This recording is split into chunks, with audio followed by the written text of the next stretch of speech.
Hey everyone, အားလုံးပဲမင်္ဂလာပါ။ ဒီနေ့ your speaking partner ကနေကြိုဆိုပါရစေ။ဒီနေ့ဗီဒီယိုမှာတော့ဒါချင်းက AI ကိုသုံးပြီးတော့တစ်လအတွင်းကိုယ့်ရဲ့အင်္ဂလိပ်စာတိုးတက်လာအောင်ဘယ်လိုလုပ်ရမလဲဆိုတာကိုရှင်းပြပေးသွားမှာဖြစ်ပါတယ်။ဆိုတော့ကျွန်တော်က AI ဆိုလို့ရှိရင် ChatGPT ဒါမှမဟုတ်လို့ရှိရင် Bing ဆိုတဲ့ application ကိုသုံးလို့ရတယ်ပေါ့နော်။ဆိုတော့ဒီနေ့ဗီဒီယိုမှာချင်းက Bing ဆိုတဲ့ Microsoft ကထုတ်တဲ့ AI ကိုသုံးပြီးသွားမှာဖြစ်ပါတယ်။ laptop နဲ့ဆိုလို့ရှိရင်ကျွန်တော်တို့ဒါ application download ဆွဲကြရမလို့ပေါ့နော်။အကယ်၍ကိုကဖုန်းနဲ့သုံးနေဆိုလို့ရှိရင်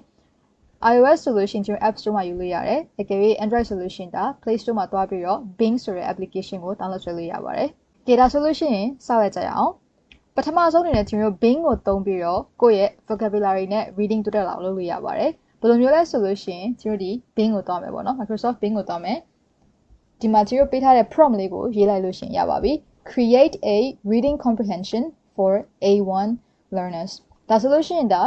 A1 ကဒါကျွန်တော်ရဲ့အင်္ဂလိပ်စာ level မှာ CFR level မှာအနှိမ့်ဆုံးပေါ့နော်တကယ် beginner တွေအတွက်ဖြစ်ပါတယ်အဲ့တော့ဒီ Bing ကနေပြီးတော့ဒါ A1 level နဲ့ကိုက်ညီတဲ့ reading comprehension ကိုထုတ်ပေးလိုက်မယ်ပေါ့နော်ဒီမှာဆိုလို့ရှိရင်သူကဒါ my family အကြောင်းပေးထားတယ်ဟုတ်ပြီနော်အဲ့တော့ကျွန်တော်က reading ကိုဖတ်မယ်ပြီးသွားတဲ့အခါကျလို့ရှိရင်အောက်မှာ question တွေရှိတယ်အဲ့တော့ question တွေကိုဖြေမယ်ပေါ့နော် question တွေအောက်မှာ answer key တွေရှိပါတယ်ဒါကြောင့်ကိုဖြေပြီးသွားတဲ့အခါကျလို့ရှိရင်အဖြေပြန်တိုက်လို့ရပါတယ် reading လုပ်ပြီးသွားပြီဆိုတော့ကျွန်တော် reading ကနေပြီးတော့ vocabulary တွေကိုလေ့လာဖို့လိုပါတယ်အဲ့တော့ကိုယ့်ကိုလုပ်မယ်ဆိုလို့ရှိရင်အကြာကြီးရှာရမယ်ကျွန်တော် AI ကိုသွားပြီးတော့ create a vocabulary list for the reading comprehension လို့ရေးလိုက်မယ်ဆိုလို့ရှိရင်သူပေးထားတဲ့ passage ကနေပြီးတော့သူဟာသူ vocabulary ဆွဲထုတ်ပြီးတော့ team တက်လုပ်ပေးပါလိမ့်မယ်အဲ့တော့ဒီမှာဆိုလို့ရှိရင်ဒါသူလုပ်ပေးထားတယ် live mother brother စသည်ဖြင့်ပေါ့နော်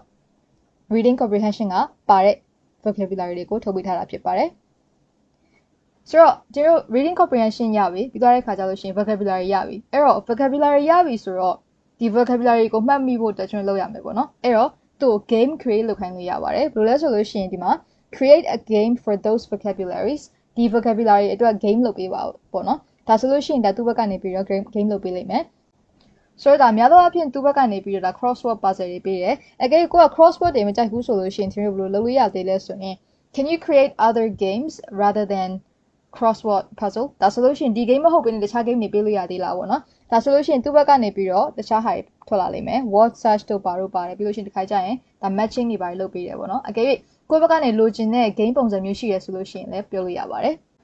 ်ဒါဆိုလို့ရှိရင်ကျွန်တော်တို့ဒါ reading comprehension နဲ့ vocabulary ကိုဘယ်လိုလုပ်ရမလဲဆိုတာကိုနားလည်မယ်လို့မျှော်လင့်ပါတယ်ဒုတိယတစ်ခုသွားရအောင်ဒုတိယတစ်ခုကကြတော့ဒါ grammar explanation ဖြစ်ပါတယ်ဆိုတော့ကျွန်တော် grammar လေ့လာခြင်းနဲ့ဆိုလို့ရှိရင်ဒီ Bing ကိုသွားပြီးတော့ကျွန်တော်သိချင်တဲ့ grammar tense အကြောင်းကိုမေးလို့ရတယ်ဥပမာကိုက simple present tense အကြောင်းသိချင်တယ်ဆိုလို့ရှိရင် explain simple present tense as a beginner in the simplest form ဒါဆိုလို့ရှိရင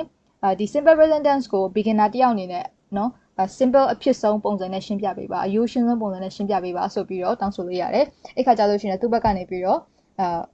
့မေးခွန်းနေနဲ့ exercise တွေနဲ့ပြီးလို့ရှိရင်ဒါ explanation တွေတက်လာလိမ့်မယ်ပေါ့နော်အကယ်၍တော့သဘောမကျသေးဘူးဆိုလို့ရှိရင်ဥပမာ sentence pattern ထည့်ပေးပါပေါ့ sentence pattern ဘယ်လိုသုံးတာလဲ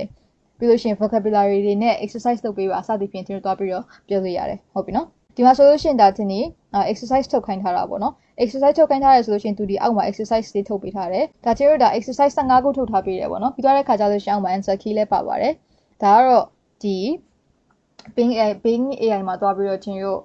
grammar explanation လုပ်ခိုင်းတာဖြစ်ပါတယ်နောက်ဆုံးတစ်ချက်နံပါတ်3အချက်အနေနဲ့ကကြတော့ဒီ Bing AI ကိုကျွန်တော်ရဲ့ speaking partner အဖြစ်အသုံးပြုလို့ရပါတယ်ဆိုတော့ဘယ်လိုသုံးရမလဲဆိုလို့ရှိရင်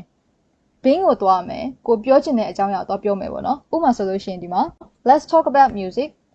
you ask me questions ငါမေးခွန်းနေမေးပါ I will respond ငါပြန်ဖြေမယ် but please ask me one question after another နော်မေးခွန်းတစ်ခုပြီးမှတစ်ခုမေးပါပြီးသွားတဲ့အခါကျလို့ရှိရင် information တွေအများကြီးမပေးနဲ့နော်ငါဖြေတဲ့ဟာတွေကို response ပေးပြီးတော့ငါရဲ့အဖြေပေါ်မူတည်ပြီးတော့ဒါ follow up လိုက်ပြီးလို့ရှိရင်ရပြီဆိုပြီးတော့ဒါစင်းနေရသူတို့ကို limit လုပ်ထားတာဖြစ်ပါတယ်ဒါဆိုလို့ရှိရင်သူ့ဘက်ကနေပြီးတော့မင်းတို့တစ်ခုပဲမေးလိုက်မယ်အဲ့တော့ကျွန်တော်ပြန်ဖြေမယ်ပေါ့နော်ပြီးတော့တဲ့အခါကျလို့ရှိရင်ကျွန်တော်ဖြေတဲ့အဖြေပေါ်မူတည်ပြီးတော့ follow up question လိုက်မေးလိုက်မယ်ဆိုတော့အဲ့ဒီနီးနဲ့ဒါသူနဲ့စကားတွေအများကြီးပြောလို့ရတယ်ပေါ့နော်နောက်တစ်ခုဘာကောင်းတာလဲဆိုလို့ရှိရင်ဒီ Bing မှာကျတော့ဒီမှာ microphone လေးပါတယ်ပေါ့နော်ကျွန်တော်ကဒီ microphone နဲ့ကိုစကားပြောလို့ရတယ်ပြီးလို့ရှိရင် तू ကလည်းပြန်ပြောတယ်အဲ့ခါကျလို့ရှိရင်ပြန်ပြောတဲ့ခါကျလို့ရှိရင်သူ့မှာလည်း audio ပါတယ်ပေါ့နော်နောက်သူ့ရဲ့ audio ကတခြားစက်ရုပ်တွေထက်စားလို့ရှိရင်ပို့ပြီးတော့ခန်းစားချက်လေးရှိရလို့ခန်းစားရတယ်ပေါ့နော်ဒါကြောင့်ချင်းက speaking အတွက်ဆိုလို့ရှိရင်ဒါ Bing ကို suggest လုပ်တာဖြစ်ပါတယ်data solution ကျွန်တော်ဒီ၃ချက်ကိုနားလည်မယ်လို့မျှော်လင့်ပါတယ်ကျွန်တော် Bing ကိုသုံးပြီးတော့ပထမဆုံးအနေနဲ့ reading နဲ့ vocabulary လုပ်လို့ရတယ်ပြီးသွားတဲ့အခါကျလို့ရှိရင် grammar လေ့လာလို့ရတယ်နောက်ဆုံးတစ်ချက်နဲ့ဒါ speaking partner ကိုလုပ်ခိုင်းလို့ရတယ်ပေါ့နော်ဆိုတော့ အကယ်၍ speaking class session နဲ့လူတွေရှိရဆိုလို့ရှိရင်သင်တို့မှာ basic to intermediate speaking class တွေရှိရပေါ့နော်သူကဒါ3လအတွင်း basic ကနေပြီးတော့ intermediate အထိ speaking တွေကိုသင်ပေးတဲ့ video course တွေဖြစ်ပါတယ်ဆိုတော့ဒီတောင်တက်ရောက်ချင်တယ်ဆိုလို့ရှိရင်သင်တို့ရဲ့ page မှာလာပြီးတော့စုံစမ်းလို့ရပါတယ်ပြီးသွားတဲ့အခါကျလို့ရှိရင်ဒီ November လပေါ့နော်ဒီနေ့ကနေစပြီး November လကုန်တဲ့အထိ new speaking class ပေါ့နော်ခုန basic to intermediate speaking class တက်တဲ့သူတွေကိုသင်တို့ဒီ video က prompt တွေအကုန်လုံးရပြီးသွားတဲ့အခါကျလို့ရှိရင် one week schedule ပေါ့နော်ဒီနေ့ပေးထားတဲ့ information ကိုသုံးပြီးတော့ debate ဘယ်လိုစာလုပ်ရမလဲဆိုတဲ့ဟာကိုပေးထားတယ် PowerPoint ရရှိပါတယ်အဲ့ဟာက free ပေးမယ်ပေါ့နော်ဒါကတော့သင်တဲ့သူတွေတက်ဖြစ်ပါတယ် so everyone thank you for learning and see you in the next one bye bye